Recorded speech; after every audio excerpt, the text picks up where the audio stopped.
নমস্কার, নতুন বাংলা থেকে বলছি সন্ময় বন্দ্যোপাধ্যায়। পুজো চলে গেল, সুপ্রিম কোর্ট খুলছে। সামনে কটি মামলা এই রাজ্যের? ডিএ মামলা কবে উঠবে? 32,000-এর চাকরি যাদের চলে গিয়েছিল তাদের মামলাটা কবে উঠছে? তাদের মামলা 48 ঘন্টার মধ্যেই 29 তারিখ হাইকোর্টে তার শুনানি আছে। ওবিসি সংক্রান্ত মামলা, আপনারা জানেন যে ওবিসি জালিয়াতি পশ্চিমবঙ্গে লক্ষ লক্ষ মানুষের জীবনে যে বিপন্নতা টেনে এনেছে, তার মামলার রায়, তার মামলার শুনানি আছে 6ই নভেম্বর টেন্টেটিভ সুপ্রিম কোর্টে। প্রত্যেকটি মামলা সংক্রান্ত বিষয়ে হাইকোর্ট এবং সুপ্রিম কোর্টে এই প্রতারক সরকার যা যা কাণ্ড কারখানা করছেন, আমরা সেদিকে নজর রাখছি এবং তথ্য সংগ্রহ করছি। প্রতিদিন সকাল 10টায় আপনাদের কাছে নতুন বাংলায় সেটা নিয়ে আসি। আমি সরাসরি আইনজীবী ফিরদৌস সামিম, যিনি ডিএ মামলার সঙ্গে সংযুক্ত, তাকে জিজ্ঞেস করেছিলাম ডিএ মামলা কোনো খবর আছে কিনা।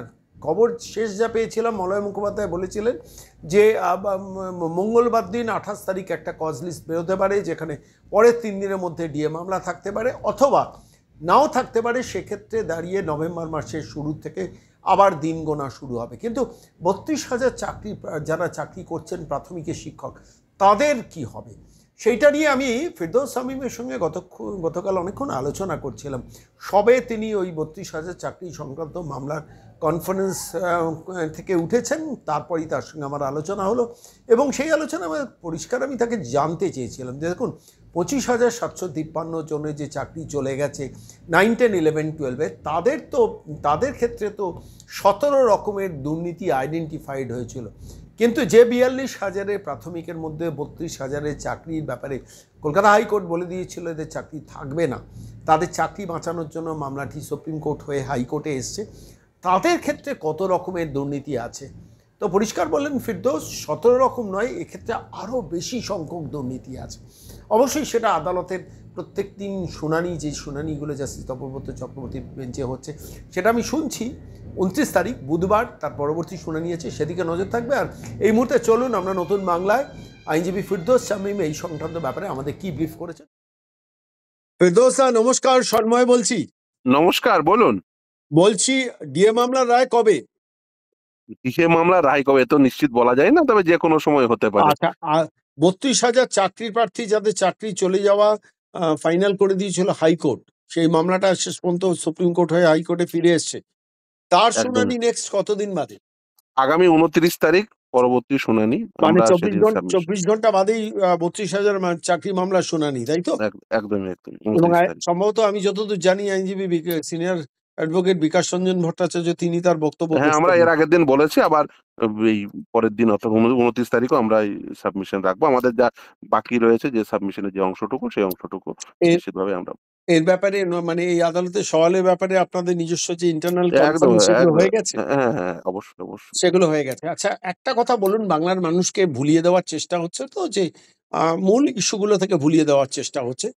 করাপশন, 32,000-এর করাপশনে একটু স্পেসিফিক পয়েন্টগুলো আমাদের দর্শকদের জন্য একটু স্মরণ করাবেন? একদম 32,000-এর ক্ষেত্রে আমি বলবো যে 42,949 যে টোটাল যে নিয়োগ হয়েছে 2016 সালের যে নিয়োগ, সেখানে একেবারে রুল ফ্রেমিং থেকে করাপশনটা শুরু হয়েছে।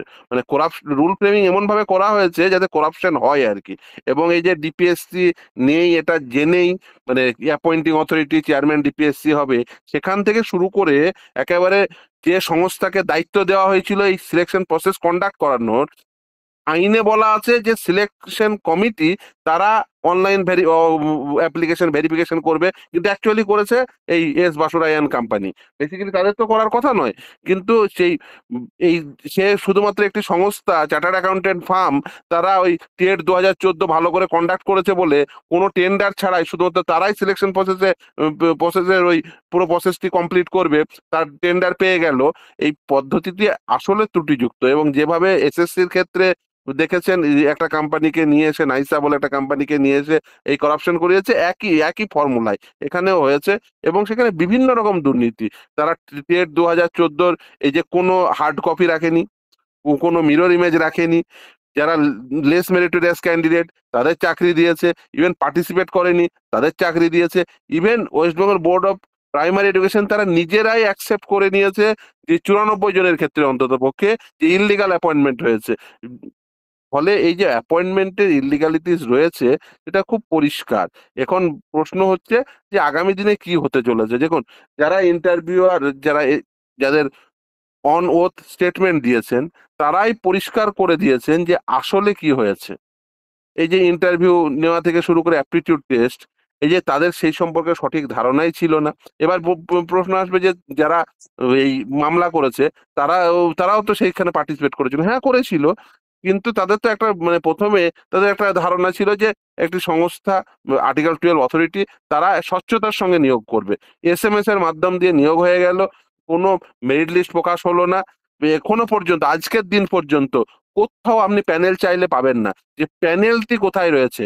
ডিপিএসসি তে রয়েছে, west Bengal board of primary এডুকেশনে রয়েছে, রাজ্য সরকারের কাছে রয়েছে, কারোর বাড়িতে রয়েছে, এখনো পর্যন্ত প্যানেল দেখাতে আচ্ছা পারেনি। ফিরদৌস দা, এখনো সিলেকশন ফিরদৌস দা, কমিটি, আমি জাস্ট দুটো কথা বলে নিই, সিলেকশন কমিটি তৈরি হয়েছিল কি হয়নি, এই প্রশ্নের উত্তর এখনো পর্যন্ত আদালত পায়নি। ইন্টারভিউ বোর্ড তৈরি হয়েছিল কি হয়নি, এই প্রশ্নের উত্তর এখনো পর্যন্ত আদালত পায়নি। ফলে না আমরা পেয়েছি, কেউ পায়নি যে সিলেকশন কমিটি আদৌ তৈরি হয়েছিল কিনা। সিলেকশন কমিটি প্রথমে বললো সেখানে কাউন্সিলের মেম্বাররা থাকবে, পরবর্তীতে বললো বোর্ড কনস্টিটিউট করবে, কিন্তু সেই সিলেকশন কমিটিতে কারা ছিল, কিভাবে তৈরি হয়েছে, এই যে ইন্টারভিউয়ারদের কারা কল করেছে? বলছে ডিপিএসসি কল করেছে, কেউ বলছে আমাকে ডিপিএসসি কল করেছে, কেউ বলছে আমাকে চেয়ারম্যান ডিপিএসসি কল করেছে, কেউ বলছে আমাকে হেডমাস্টারের মাধ্যম দিয়ে ডাকা হয়েছে। মানে কোনো নিয়ম নীতি কিচ্ছু ছিল না, কিচ্ছু তোয়াক্কা করেনি। ফলে আমি আমি নিয়ম নীতি একটা তোয়াক্কা একটা না করে এই স্পেসিফিক, নিয়োগ প্রক্রিয়া হয়েছে। ফিরদৌস দা, আমি একটা স্পেসিফিক প্রশ্ন করে আপনাকে শেষ করব। সেটা হচ্ছে যে এসএলএসটি 9, 10, 11, 12 এর ক্ষেত্রে 17 রকমের দুর্নীতি হয়েছিল, সেটা কোর্টে আলোচিত হয়েছে। এই 32,000-এর চাকরি যেটা হাইকোর্ট বাতিল করে দিয়েছে, এই ক্ষেত্রে দুর্নীতির সংখ্যাটা কত হতে পারে, আনুমানিক এর কটা থেকে হতে পারে? তার থেকে বেশি হবে, বই কম হবে না। মানে এখানে 17 থেকে 17 বেশি, রকমের থেকে 17 বেশি ধরনের হবে, থেকে বেশি বলছেন? বেশি হবে তা কম, বই কি কম হবে না। মারাত্মক! তার হুম, কারণ হচ্ছে, আপনাকে কেন বলি, এসএসসি তে তাও তো টেন্ডারে 5টা সংস্থা অংশগ্রহণ করেছিল, এখানে তো কোনো সংস্থাই অংশগ্রহণ করেনি। এখানে আচ্ছা, একটি সংস্থাকে, যারা টেট কন্ডাক্ট করেছে তাকেই দিয়ে দেওয়া হলো। উম, এবং এখানে আইনে নির্দিষ্টভাবে বলা আছে যে প্রায়র পারমিশন নিতে হবে গভর্নমেন্টের কাছ থেকে। এখন যদি প্রথম কথা দেখতে হবে যে প্রায়র পারমিশন গভর্নমেন্ট দিয়েছিল কি দেয়নি, এখনো সেটা পরিষ্কার নয়। আর দিলে একটি সংস্থাকে দেওয়ার জন্য গভর্নমেন্ট কেন প্রায়র পারমিশন দিল? ফলে এই বিভিন্ন প্রশ্ন রয়েছে, এবং সেক্ষেত্রে এই যে নিয়োগের যে দুর্নীতি, সে একেবারে রিজার্ভেশন পলিসি মেনটেন না করা থেকে শুরু করে এই যে লেস মেরিটাস ক্যান্ডিডেটদের অ্যাপয়েন্টমেন্ট দেওয়া, হ্যাঁ, যেটা আমি পার্টিসিপেট না করে অ্যাপয়েন্টমেন্ট দেওয়া, একাধিক এক্সাম্পল রয়েছে এবং তার নির্দিষ্ট প্রমাণও রয়েছে। তার কারণ হচ্ছে বিভিন্ন সময় আদালত যে নির্দেশ দিয়েছিল, সেই নির্দেশ পালন করতে গিয়ে কখনো ওরা ওই যে সমস্ত ক্যান্ডিডেটরা চাকরি পেয়েছে তার লিস্ট প্রকাশ করেছে, কখনো টেটের মার্কস প্রকাশ করেছে, সেইগুলোকে ট্যালি করেই আমরা পেয়েছি যে যার নাম টেটের লিস্টে নেই তারা অ্যাপয়েন্টমেন্ট পেয়েছে, তার মানে সে টেট পাস করেনি। ফলে এই যে বিভিন্ন দুর্নীতিগুলো, সেগুলো পরিষ্কার হয়েছে এবং সেগুলোর মানে তথ্য আমরা আচ্ছা, কিন্তু হ্যাঁ, এই আমাদের অ্যাপ্লিকেশন গুলোতে অ্যানেক্স করেছি। তার মানে 48 ঘন্টা বাদেই শেষ পর্যন্ত কোর্টে উঠতে চলেছে 32,000-এর চাকরি চলে যাওয়ার প্রসঙ্গ। অনেক ধন্যবাদ ফিরদৌস দার সঙ্গে থাকার জন্য, অনেক ধন্যবাদ।